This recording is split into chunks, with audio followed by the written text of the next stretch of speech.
Before I get into this video, I just want to kind of give you guys a disclaimer. I know a lot of you guys are probably not going to use this information. A lot of you guys are probably just going to skim through this video or just watch, little chunks of it and then just go off about your day. And that's totally cool. You don't have to listen to me. You don't have to take any of this information, but that kind of puts you in a risk, right?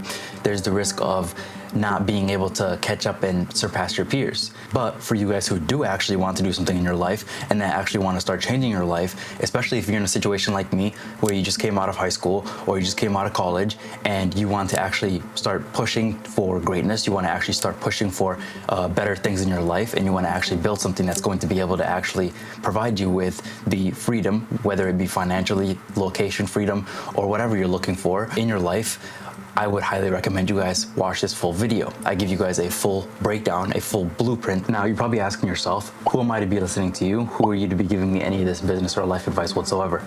I'm not the most qualified person to be giving you guys any of this advice at all. But now with the most qualified people selling you these overpriced courses that they have ChatGPT write up, I'm over here on the other hand, giving you guys advice that I've learned from my agency that I've been working on for a while, and that's been going really well for me. I'm on the road to hitting my first 50K a month in the next 2 quarters, and I've compiled all that information from my mentors to the books that I've read to my personal experience running my own agency, and I've been able to compile them into here, and then I've been able to take this information and then put it into a roadmap for you guys that you guys can actually go through and actually implement in your life right now. And so I'm gonna break that down for you guys, so let's get into it. Okay, so before we get started here, I just want to kind of go over this widely known fact that a lot of people know, but they don't exactly know why, okay? 80 to 90% of businesses fail, right? And a lot of people don't know why. And the reason for that is because they go into business thinking that they can sell their skill or whatever they're good at and then be able to make a killing off that or be able to make a business out of that. And a lot of people fail that way because they end up building a job and not a business. And there is a quote by Michael E. Gerber from the book The E-Myth Revisited. I would highly recommend you guys read it. But he says, if your business depends on you, you don't own a business, you own a job.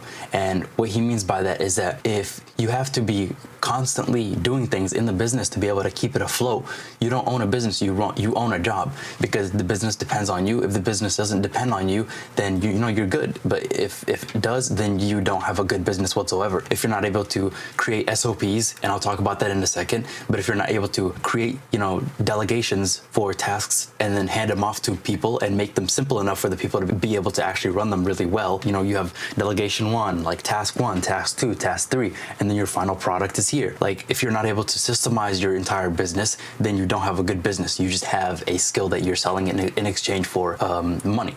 And a lot of people go into business that way, and then they end up failing because, one, it's more like a side hustle. It's not a business. You don't own a business, you own a side hustle, basically. And so that kind of leads me into this mindset, right? This mindset of thinking like a hustler and not a builder. When you get into business, you need to start thinking like a builder, not a hustler. You need to figure out a way to systemize every single part of your business to be able to run it smoothly without you being there.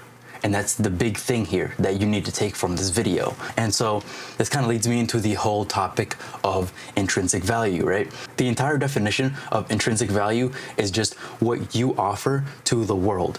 So there's a couple of bad ways that you don't want to think about intrinsic value. There's a couple of really bad ways, including investing to increase your intrinsic value.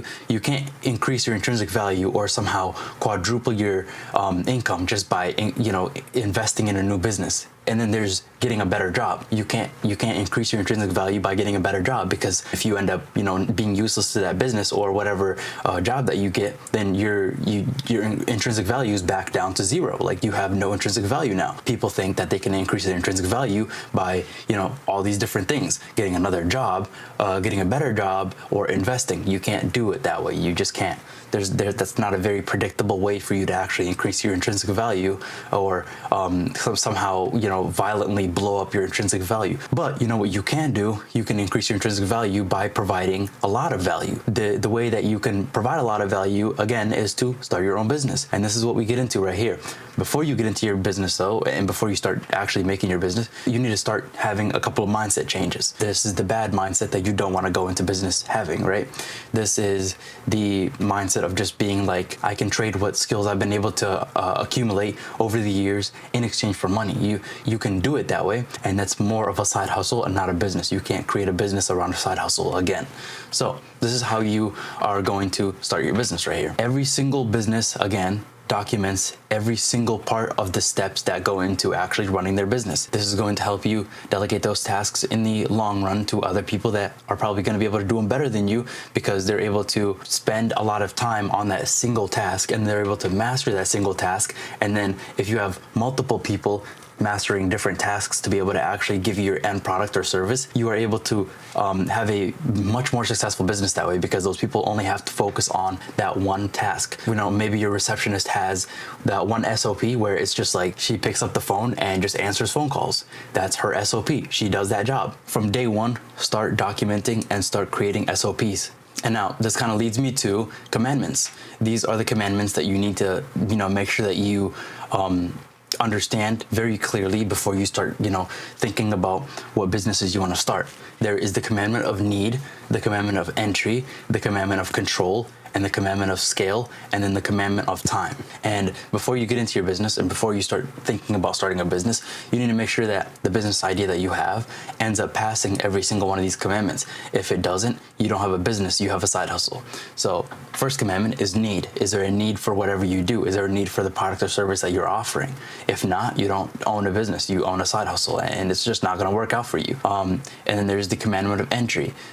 Is it easy to get into? If it is, then you're probably going to be in a commoditized market, and you're probably going to be in a saturated market, and it's just not going to go well for you. The commandment of control. Can you control a big chunk of that market, or can you control the actual platform that your business runs on? If you're doing, like, let's say Amazon FBA or TikTok affiliate, you don't own the actual platform that those businesses run on, because you're basically in the hands of Amazon and TikTok. If Amazon and TikTok shuts down one day, you're cooked. Your business is cooked. You're not going to be able to make money during those periods that TikTok and Instagram are shut down, or what Amazon are shut down. And then there is scale. Can you scale your business effectively and systematically? If not, then it's just not going to go well for you. Can you do and offer your business to a big broad audience or a big broad market? If you can sell a digital product to the entire world, you have a lot of scale. That's a very scalable business because it's digital. You can sell it to billions of people all around the world. So that passes the commandment of scale. And then there's also time. Can you decouple yourself from the business? And then again, it goes back to the SOPs thing that I talked about. If you are able to make SOPs and document every step of your business, you are able to decouple yourself from your business, and then you're able to actually run it more clearly and more organized and more managed, because you are able to get out and then just kind of hand over the tasks to everybody that you employ. And so this kind of leads me to the two different types of businesses, right? This is the two different types of businesses that, either follow or don't follow these commandments. So let's do the bad side first.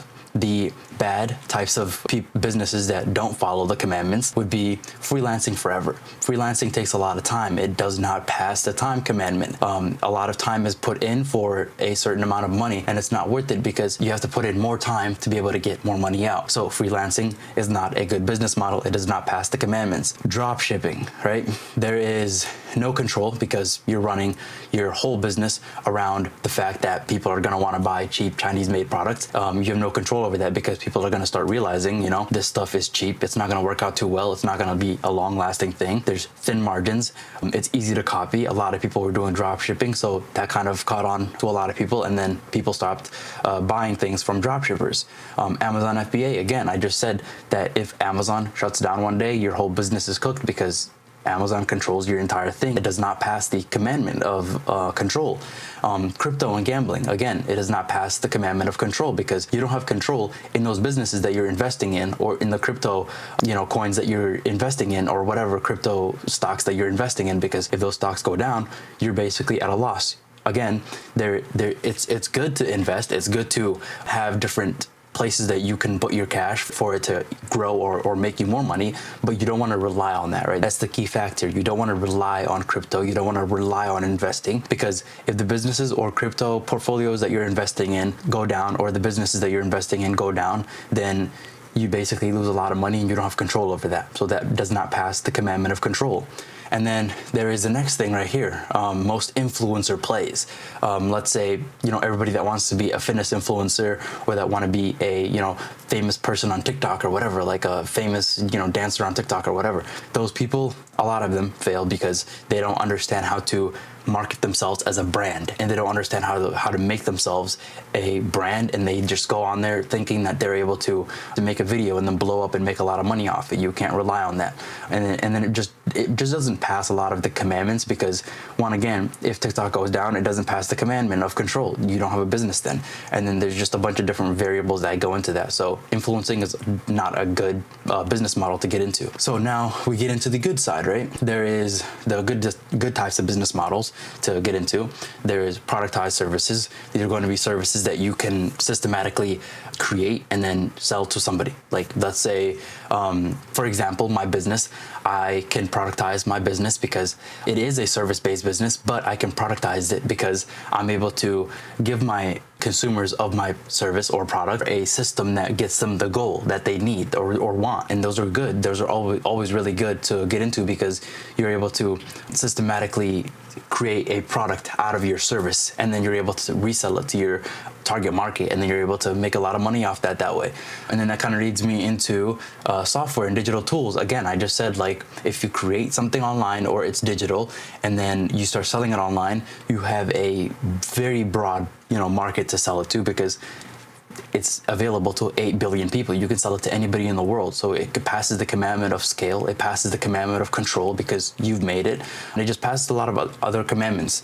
Content platforms that feed into productized services. This is what I was just talking about, product or services. This is what I was just kind of talking about with the whole influencer thing, right? If you are able to make a brand out of your influencing, then you're able to do it really well. And you're able to either, create a product or service down the line, and then you're able to kind of funnel your audience that you've generated over the years into your product or service, and then you're able to make a killing off that business that you've created right there. Let's take an example, Logan Paul and KSI, how they were able to take all the audience and people that they've been able to culminate around the world for years of doing content, and then how they were able to kind of funnel that down into Prime, and then Prime was able to make a killing. It was able to be a good business because they were able to use the audience that they made over the years and then funnel that down into their business that they created. So that's a good example of a business model to get into. And then there is B2B services that scale, right? There's marketing agencies, and I'd highly recommend you guys get into marketing, because it's one of the best and fastest growing businesses that you can start doing nowadays. And it's just always going to be needed, because there's going to be a lot of businesses and product or service providers in the world that are always going to need marketing. If you start a business, you need to figure out how to market that service or product, and that's what marketing agencies do. They market those products or services, so they're always going to be needed. This leads to education-based products. This is kind of like YouTube videos or courses that you create online. If you make a YouTube video and you're monetized, then you're able to post a YouTube video once. It's evergreen because it stays on YouTube for a long time, and then pays you as the views grow, or however, whatever metrics you end up getting paid for. And you're able to just have those on YouTube for a very long time, and you're able to get paid over the years of that video being on YouTube. And then there's physical products. If you do it well, you're able to actually, pass all the commandments. Like, you're able to have the control of your branding and distribution. You're able to, have the control of your marketing. You're able to control everything. If you control everything with your physical product, with the branding, distribution, the marketing, all that stuff, if you're able to control that really well and do it really well, then you're going to make a killing off the product or service that you're most likely product that you're selling. And so this is kind of the real world examples of how you would do this. First, you think about the idea, you sell the idea, and then you build a system around it. This is kind of the idea of just building a business in general. You think of the idea, you sell the idea, and then you make a business around it, and then you're able to later hand over the fulfillment to your employees, and then you're able to kind of get yourself out of there, and then you're able to scale it. So this is kind of the roadmap or the checklist that you need to have when you are starting your business. There is the ideation and validation phase. This is where you think about your idea, and then this is where you validate the idea. Is it a crazy idea? Do people actually need this idea? This is where you start talking to people and getting their ideas and getting their opinions on, if you should go through with it or you shouldn't go through with it. And then there is the MVP, which is minimum viable product. So you're doing a pre-release to your business or service or whatever, or product or service, and you're trying to test if it does work. This is where you see your proof of concept. Does it work? Does it not work? If it passes that, then you go into your next stage, your systemization and your delegation. This is where you create systems and SOPs again, and then you're able to delegate the tasks to be able to go into the next step, which is scale. You're able to scale your business if you do this third task really well. You're able to scale really well, and then later it leads to your exit. You exit, and then you sell your business, and then you make your killing, and then you're out, and then you can decide to start another business or whatever you want to do with your life. And so this kind of leads me to the types of businesses that I would recommend for you guys if you're just starting off. AI is blowing up a lot recently, so I would recommend AI automation. Marketing is another thing. It's just going to be an evergreen thing. A lot of businesses are made almost every single day, so people that are starting those businesses need marketing. If you know how to market well, if you know how to make a business around marketing, then you're able to make a killing off that. You're able to make a business off that. So these are the different types of businesses that I would recommend. And then, AI automation. A lot of people have been doing AI automation. Nowadays, I've seen a lot of people on Instagram do AI automation, and it's not hard to do. You just have to learn how to use Zapier or N8N, and then just connect a bunch of little blocks, and then you're able to just create all the API keys, connect all the API keys, and then just kind of create a system that gets your end goal, your either product or service that you're selling to your people that you want to, solve the problem for. And so that's why, AI automation is pretty good. If you want to just quickly start something, I would recommend AI automation or some sort of marketing. Under the marketing umbrella, there's so many different types of ways to start marketing.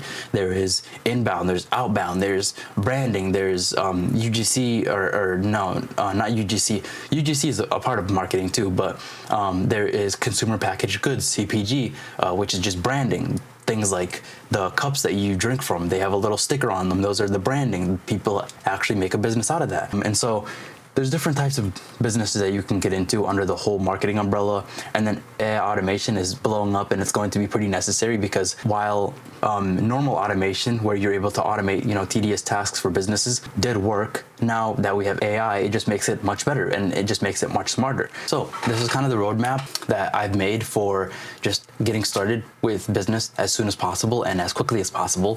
This roadmap is kind of concise, but at the same time pretty powerful if you do end up actually listening to every single step and are able to actually implement these steps correctly.